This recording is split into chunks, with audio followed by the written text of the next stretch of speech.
Welcome to Riddle Paradox. Viewer discretion is strongly advised. This video contains discussions of sensitive and disturbing topics, including violence, death, and real-life tragedies that may be upsetting. All content is for educational and entertainment purposes only, based on publicly available information. We honor the victims and their families and do not condone or glorify any form of violence. In the heart of Austin, Texas, where the city's vibrant music scene pulsed like a living heartbeat and the December air carried the faint chill of approaching winter, December 6, 1991, began like any other Friday. The sun dipped low over the horizon, casting long shadows across the bustling streets of Northwest Austin. Families wrapped up their weeks with dinners and outings, teenagers cruised the malls in search of weekend thrills, and the world seemed wrapped in the ordinary rhythm of life. But in a modest strip mall near North Cross Mall, tucked among everyday shops, stood an unassuming frozen yogurt parlor called I Can't Believe It's Yogurt. Its neon sign glowed invitingly, promising sweet treats and simple joys to anyone who wandered in. Inside, the air was thick with the scent of vanilla and strawberry swirls, the hum of freezers providing a soothing backdrop. Jennifer Harbison, a spirited 17-year-old with dreams of college and a life beyond the counter, was wrapping up her shift. She had a warm smile that lit up the room, the kind that made customers linger a little longer. Working alongside her was Eliza Thomas, also 17, her close friend and co-worker, whose laughter often echoed through the small space as they scooped servings and chatted about school crushes and weekend plans. Jennifer's younger sister, Sarah Harbison, just 15, had stopped by after hanging out at the nearby mall. Sarah was the quieter one, with a gentle curiosity about the world, tagging along for a ride home but happy to help wipe down tables.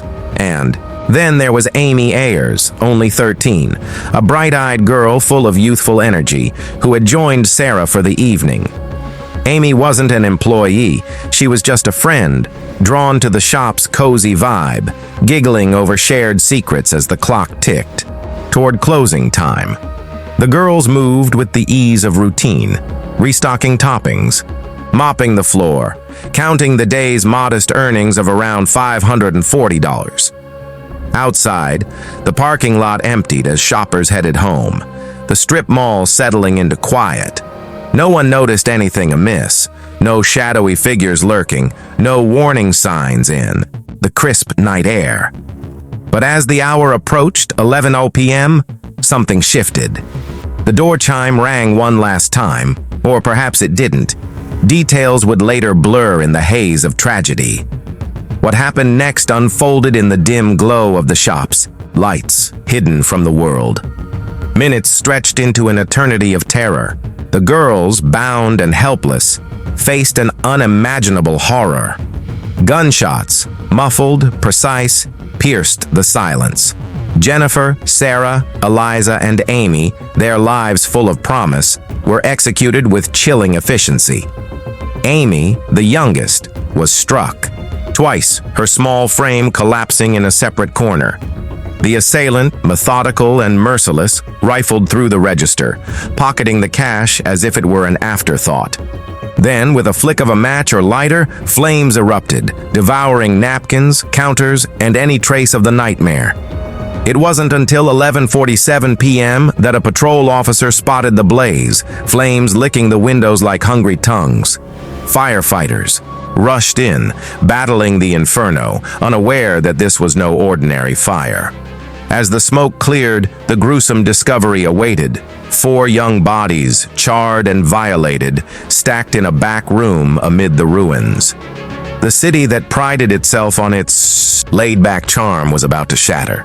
Whispers of robbery gone wrong circulated, but the brutality, the rape of at least one victim, the execution-style wounds hinted at something darker, more personal.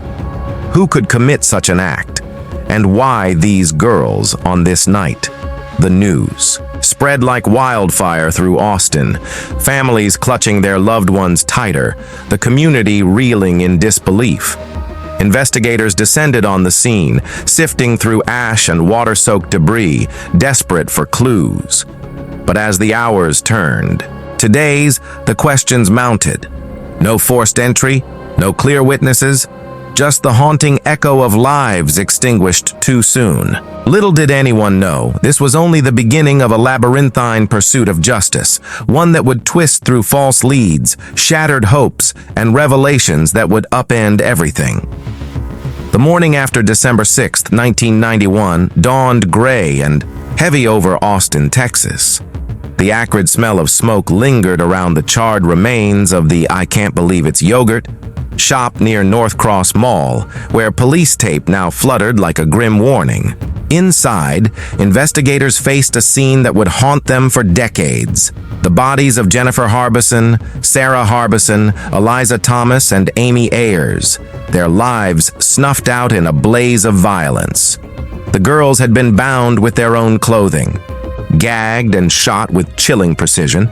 Jennifer, Sarah, and Eliza, each with a single .22 caliber bullet to the head, Amy with two, one grazing her skull, the other fatal. At least one had been raped, a detail that gnawed at detectives as they combed through the wreckage. The fire, set deliberately with an accelerant, had destroyed much of the evidence, but not all. Amid the ashes, a trace of semen hinted at an unknown male, a silent specter whose identity would elude capture. Detectives from the Austin Police Department worked tirelessly, their faces grim as they pieced together the final moments. The shop's front door was locked, suggesting the killer entered before closing or was let in. The back door, however, stood ajar, a possible escape route into the night. The cash register, emptied of its $540, pointed to robbery as a motive. But the brutality, the bindings, the rape, the executions suggested something more sinister. Was this a random heist turned deadly, or had the killer known the girls, targeting them with purpose? The absence of witnesses deepened the mystery. A couple who left the shop around 10 p.m. recalled seeing two men inside, one sitting casually, but they noted nothing alarming. No one heard the muffled pops of gunfire. No one saw a figure flee. The killer had vanished like smoke. The community, still reeling, demanded answers. Austin, a city priding itself on safety, felt its innocence fracture. Parents of the victims, Jennifer, and Sarah's mother, Barbara Ayers Wilson, Eliza's family, and Amy's parents, gathered in tearful vigils, their grief a raw wound. The police, under pressure, chased over 700 leads, interviewing anyone who'd been near North Cross Mall that night. Early suspicions fell on local teens known for petty crimes, their names whispered in precincts and newsrooms. Among them was Maurice Pierce, a 16-year-old with a rebellious streak, arrested just 8 days later at the mall with a .22 caliber revolver. His gun didn't match the murder weapon, but his vague, shifting story raised eyebrows. He hinted at knowing something, mentioning friends, Robert Springsteen, Michael Scott, and Forrest Wellborn. Yet no evidence tied them directly to the crime. Detectives let him go, but his name lingered in their notes. As weeks turned to months, the investigation faltered. The fire and water from firefighting efforts had obliterated fingerprints and obscured bullet trajectories. The semen sample, preserved but untested due to limited 1991 technology, sat in evidence lockers, a silent promise of answers yet to come. Theories multiplied. A drifter passing through, a disgruntled customer, even a serial killer. Yet each lead crumbled under scrutiny. A 1992 arrest of two Mexican nationals brought hope. Their confessions detailed the crime, but inconsistencies and recantations proved them false. The case grew colder, the girls' faces fading into headlines, but their families refused to let the world forget. Barbara Ayers Wilson, clutching photos of her daughters, vowed to keep their names alive. By 1993, the trail seemed dead. Detectives, frustrated, shelved the case, but the killer's shadow loomed. Unbeknownst to all, a breakthrough was years away, hidden in the untested DNA and the stubborn resolve of those who loved the girls.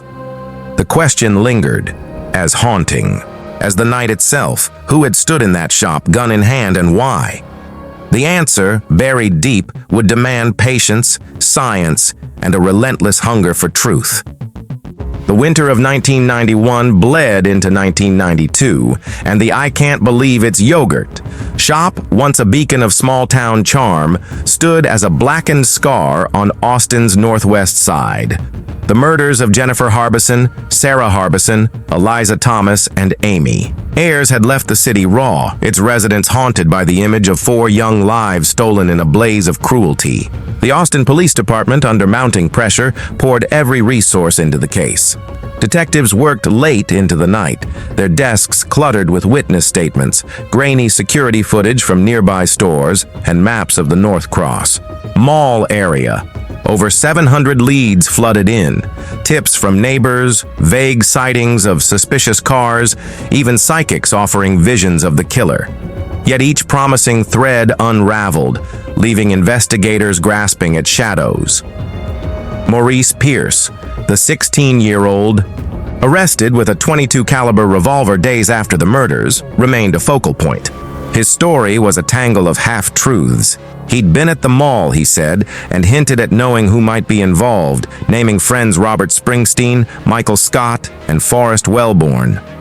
But his revolver didn't match the murder weapons, a .22 and a .380 caliber pistol, and his vague claims lacked corroboration.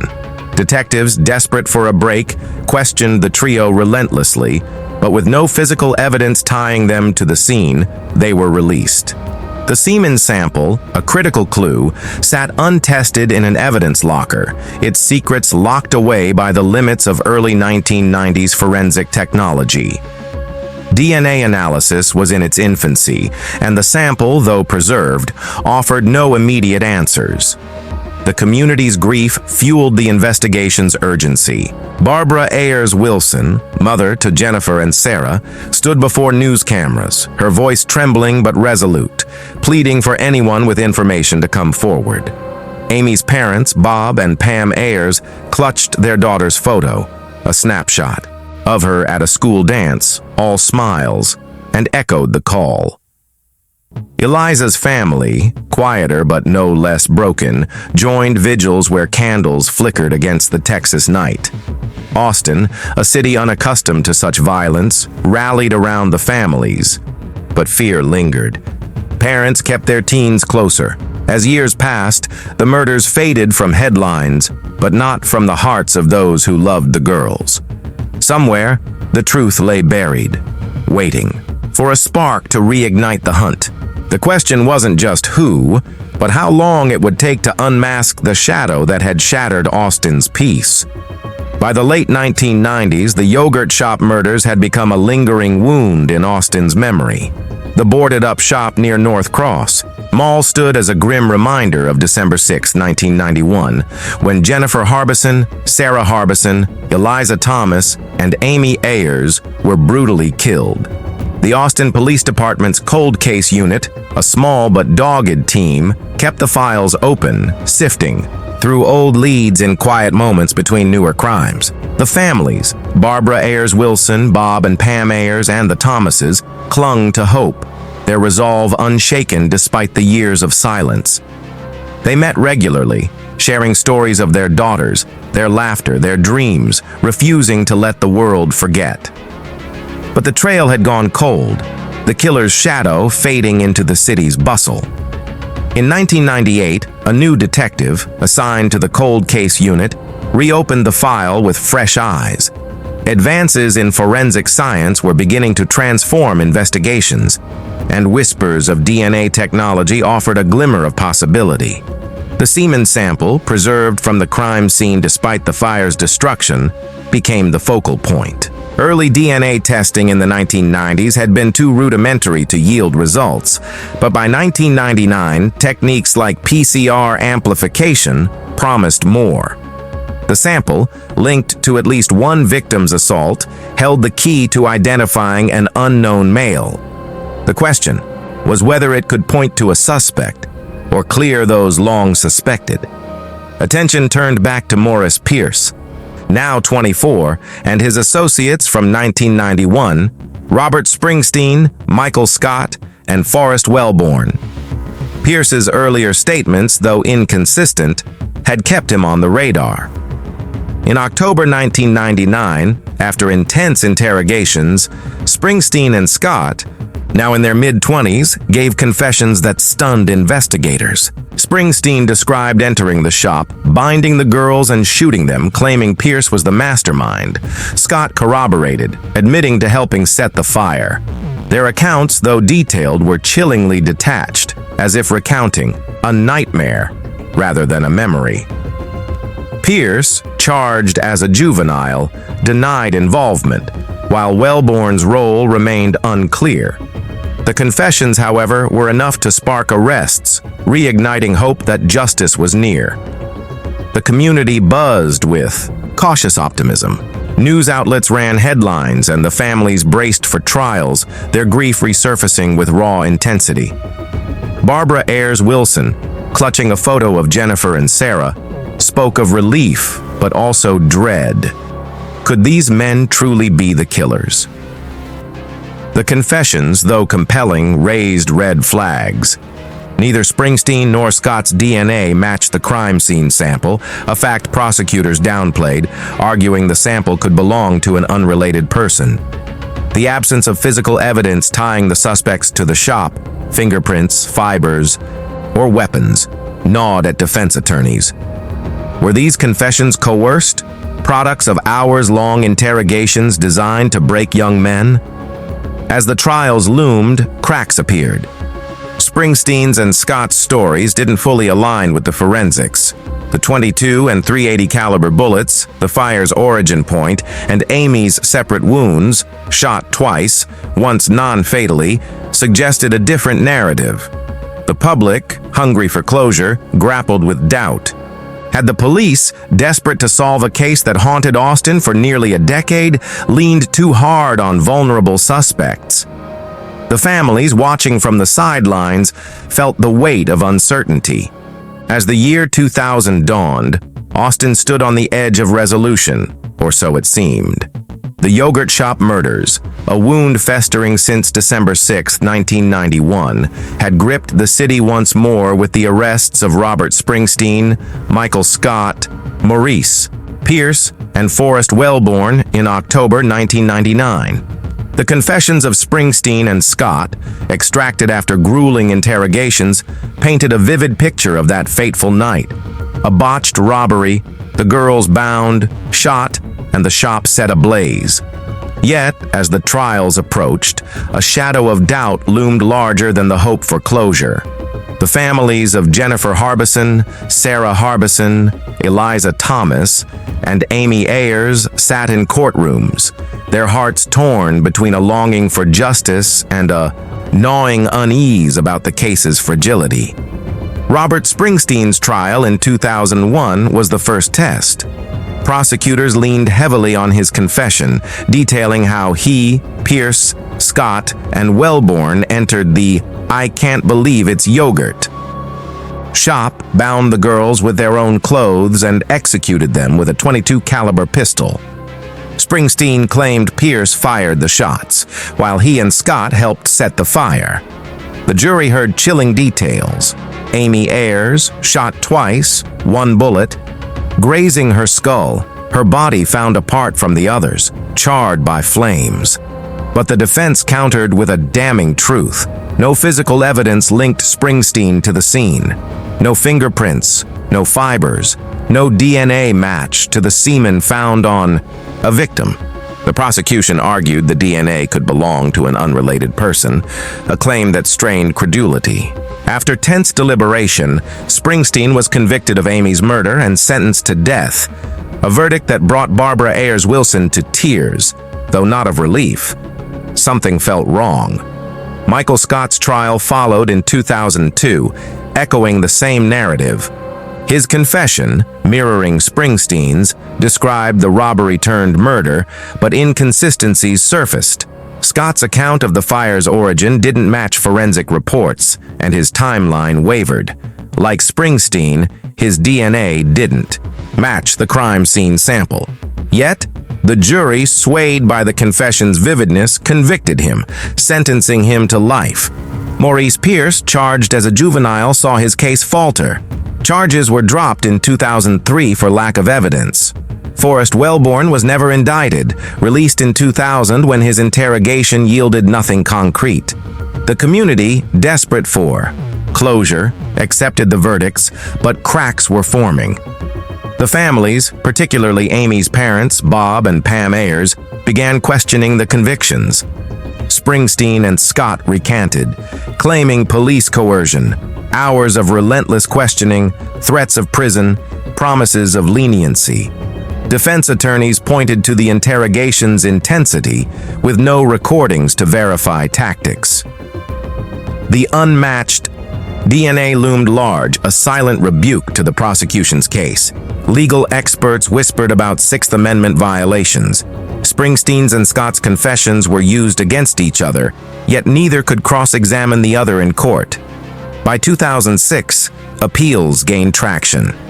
Springsteen's conviction was overturned, followed by Scott's in 2007, both due to these constitutional flaws.